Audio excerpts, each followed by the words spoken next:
আসসালামু আলাইকুম। আজকে আপনাদের মাঝে আবারও একটি নতুন ভিডিও নিয়ে হাজির হয়েছি। আজকের ভিডিওটি শুরু করার আগে যে সকল প্রিয় দর্শকবৃন্দ আমার চ্যানেলটিতে নতুন, তারা অবশ্যই আমার চ্যানেলটিতে একটি সাবস্ক্রাইব করে দিবেন এবং পাশে থাকা বেল আইকনে একটি ক্লিক করে দিবেন। এবং যদি আপনাদের কাছে আমার ভিডিওটি ভালো লাগে তো অবশ্যই আমার ভিডিওটিতে একটি লাইক করে দিবেন। আজকের নিয়োগ বিজ্ঞপ্তিটি হচ্ছে একটি বেসরকারি নিয়োগ বিজ্ঞপ্তি। এটা হচ্ছে গ্রাম উন্নয়ন কর্ম, এটা হচ্ছে গাকে নিয়োগ বিজ্ঞপ্তি। গ্রাম উন্নয়ন কর্ম, যাকে সংক্ষিপ্ত বলা হয় গাক। এখানে বলা হয়েছে গ্রাম উন্নয়ন কর্ম জাতীয় পর্যায়ের একটি বেসরকারি উন্নয়ন সংস্থা। এটি সুদীর্ঘ ৩০ বছর যাবৎ সমগ্র দেশের প্রায় ১০ লক্ষ পরিবারের মাঝে মাইক্রো ফাইন্যান্স কার্যক্রম সহ শিক্ষা, স্বাস্থ্য ও বিভিন্ন উন্নয়নমূলক কর্মসূচি বাস্তবায়ন করে আসছে। সংস্থার চলমান মাইক্রো ফাইন্যান্স কর্মসূচিতে নিম্নবর্ণিত পদে জনবল নিয়োগের জন্য আগ্রহী প্রার্থীদের নিকট থেকে দরখাস্ত আহ্বান করা যাচ্ছে। এখানে ১ নম্বর পদটি হচ্ছে সিনিয়র শাখা ব্যবস্থাপক। পদসংখ্যা ২৫টি। বয়স সর্বোচ্চ ৪০ বছর। শিক্ষাগত যোগ্যতা দেওয়া আছে স্নাতকোত্তর সমমান বা স্নাতক। জাতীয় পর্যায়ে ক্ষুদ্র ঋণ প্রতিষ্ঠানের ঋণ কর্মসূচিতে শাখা ব্যবস্থাপক পদে ন্যূনতম ৩ বছর কাজ করার বাস্তব অভিজ্ঞতা থাকতে হবে। মাসিক বেতন সর্বসাকুল্য ৪৮,৬০৯ টাকা। এখানে বলা হয়েছে যে মোটরসাইকেল, জ্বালানি বিল, মোবাইল বিল, লাঞ্চ ও অন্যান্য ভাতাসহ এছাড়াও লক্ষ্যমাত্রা অর্জন সাপেক্ষে ত্রৈমাসিক ভিত্তিতে ২৪,০০০ টাকা হতে ৩৩,০০০ টাকা পর্যন্ত ইনসেন্টিভ পাওয়ার সুযোগ রয়েছে এবং ফ্রি একক আবাসন সুবিধা রয়েছে। সিনিয়র ফিল্ড অফিসার, পদসংখ্যা ৬১টি। না সরি, আমার ভুল হলো। এখানে বলা হচ্ছে যে ২ নম্বর পদটি হচ্ছে সিনিয়র ফিল্ড অফিসার। পদসংখ্যা ১০০টি। বয়স দেওয়া আছে যে সর্বোচ্চ ৩৫ বছর। শিক্ষাগত যোগ্যতা স্নাতক বা সমমান এবং মাইক্রো ফাইন্যান্স কর্মসূচিতে ন্যূনতম ৫ বছর কাজ করার বাস্তব অভিজ্ঞতা থাকতে হবে। মাসিক বেতন সর্বসাকুল্য ৩৫,৩৬০ টাকা। এখানেও বলা হয়েছে যে মোটরসাইকেল, জ্বালানি বিল, মোবাইল বিল, লাঞ্চ ভাতা ও অন্যান্য ভাতা সহ এছাড়াও লক্ষ্যমাত্রা অর্জন সাপেক্ষে ত্রৈমাসিক ভিত্তিতে ১৬,০০০ টাকা হতে ২২,০০০ টাকা পর্যন্ত ইনসেন্টিভ পাওয়ার সুযোগ এবং ফ্রি একক আবাসন সুবিধা রয়েছে। ৩ নম্বর পদটি হচ্ছে ফিল্ড অফিসার। পদসংখ্যা ৪০০টি। বয়স সর্বোচ্চ ৩৫ বছর। শিক্ষাগত যোগ্যতা স্নাতক বা সমমান। ৬ মাস শিক্ষানবিশকাল। মাসিক বেতন ১৮,০০০ টাকা। মূল্যায়নের ভিত্তিতে শিক্ষানবিশকাল সন্তোষজনক বিবেচিত হলে চাকুরি নিয়মিতকরণের পর মাসিক বেতন সর্বসাকুল্য ৩০,০২২ টাকা।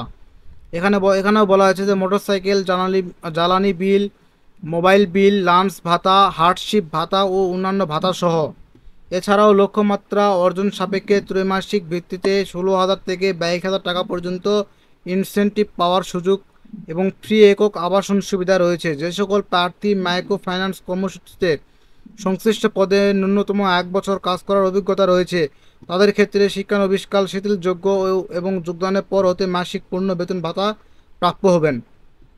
অর্থাৎ ফিল্ড অফিসারের ক্ষেত্রে যারা মাইক্রো ফাইন্যান্স কর্মসূচিতে সংশ্লিষ্ট পদে ন্যূনতম ১ বছর কাজ করার অভিজ্ঞতা রয়েছে তাদের ক্ষেত্রে শিক্ষানবিশকাল শিথিলযোগ্য এবং যোগদানের পর হতে মাসিক পূর্ণ বেতন ভাতা প্রাপ্য হবেন। এখানে বলা হয়েছে যে জুনিয়র ফিল্ড অফিসার। পদসংখ্যা ১০০টি। বয়স ২৫ হতে ৩৫ বছর। শিক্ষাগত যোগ্যতা এইচএসসি বা অথবা সমমান। ৬ মাস শিক্ষানবিশকালে মাসিক বেতন ১৬,০০০ টাকা। মূল্যায়নের ভিত্তিতে শিক্ষানবিশকাল সন্তোষজনক বিবেচিত হলে চাকুরি নিয়মিতকরণের পর মাসিক বেতন সর্বসাকুল্য ২৮,০২৫ টাকা এবং মোটরসাইকেল, জ্বালানি বিল, মোবাইল বিল, লাঞ্চ ভাতা, হার্ডশিপ ভাতা ও অন্যান্য ভাতা সহ প্রাপ্য হবেন। এছাড়াও লক্ষ্যমাত্রা অর্জন সাপেক্ষে ত্রৈমাসিক ভিত্তিতে ১৬,০০০ টাকা হতে ২২,০০০ টাকা পর্যন্ত ইনসেন্টিভ পাওয়ার সুযোগ এবং ফ্রি একক আবাসন সুবিধা রয়েছে। এখানেও বলা হয়েছে যে সকল প্রার্থীর মাইক্রো ফাইন্যান্স কর্মসূচিতে সংশ্লিষ্ট পদে ন্যূনতম ২ বছর কাজ করার অভিজ্ঞতা রয়েছে তাদের ক্ষেত্রে শিক্ষানবিশকাল শিথিলযোগ্য এবং যোগদানের পর হতে মাসিক পূর্ণ বেতন ভাতা প্রাপ্য হবেন। এবং ৫ নম্বর পদটি হচ্ছে মনিটরিং অফিসার। পদসংখ্যা ১০টি। বয়স ২৫ হতে ৩৫ বছর।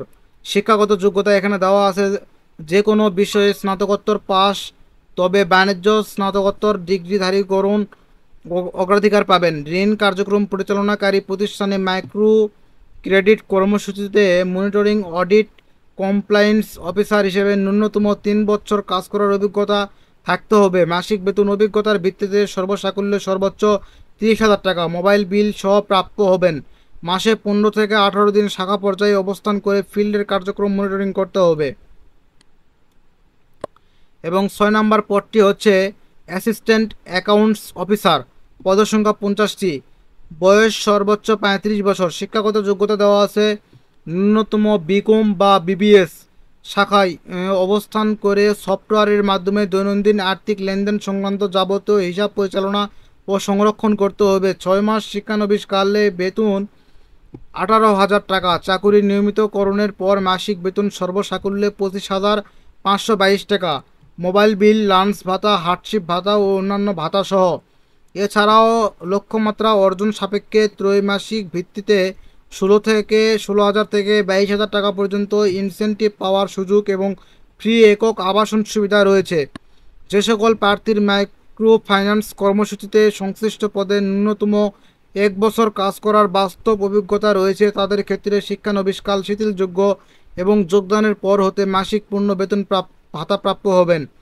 এছাড়াও অ্যাসিস্ট্যান্ট অ্যাকাউন্টস অফিসারগণ ন্যূনতম 50 জন এমএই সদস্যের মাইক্রো ফাইন্যান্স কার্যক্রম পরিচালনা করলে মাসিক 2,000 টাকা থেকে 5,000 টাকা দায়িত্ব ভাতা প্রাপ্য হবেন। এখানে বলা হয়েছে যে সকল শর্তাবলী দেওয়া হয়েছে যে প্রার্থীকে মোটরসাইকেল চালানোয় পারদর্শী হতে হবে এবং কম্পিউটারে বেসিক ধারণা ও ইন্টারনেট ব্যবহার জানা থাকতে হবে এবং উক্ত পদসমূহের ক্ষেত্রে মাসিক নির্ধারিত বেতন ছাড়াও সংস্থার চাকুরি বিধিমালা অনুযায়ী বছরে 3টি উৎসব ভাতা, সিপিএফ, গ্র্যাচুইটি, যাতায়াত ভাতা, দূরত্ব ভাতা, সিটি অ্যালাউন্স, লিভ এনক্যাশমেন্ট সুবিধা এবং দুর্ঘটনাজনিত বীমা সুবিধা প্রাপ্য হবেন। আগ্রহী প্রার্থীদের 31শে আগস্ট 2024 তারিখের মধ্যে 2 কপি পাসপোর্ট সাইজের রঙিন ছবি, পূর্ণাঙ্গ জীবন বৃত্তান্ত, মোবাইল নম্বর, শিক্ষাগত যোগ্যতা ও জাতীয় পরিচয়পত্রের সত্যায়িত ফটোকপি, অভিজ্ঞতা, উচ্চতা, ওজন উল্লেখপূর্বক 2 জন পরিচয় প্রদানকারীর আত্মীয় নন এমন ব্যক্তি নাম এবং মোবাইল নম্বর সহ আবেদনপত্রের খামের উপর পদের নাম, নিজ জেলা ও পরীক্ষা কেন্দ্রের নাম উল্লেখ সহ কোঅর্ডিনেটর মানব সম্পদ বিভাগ, গ্রাম উন্নয়ন কর্ম, গাক প্রধান কার্যালয়, গাক টাওয়ার, বনানী, বগুড়া বরাবর আবেদনপত্র প্রেরণ করতে হবে। শুধুমাত্র বাছাইকৃত প্রার্থীদেরকে নিয়োগ পরীক্ষায় অংশগ্রহণের জন্য মোবাইল ফোন অথবা এসএমএসের মাধ্যমে জানানো হবে।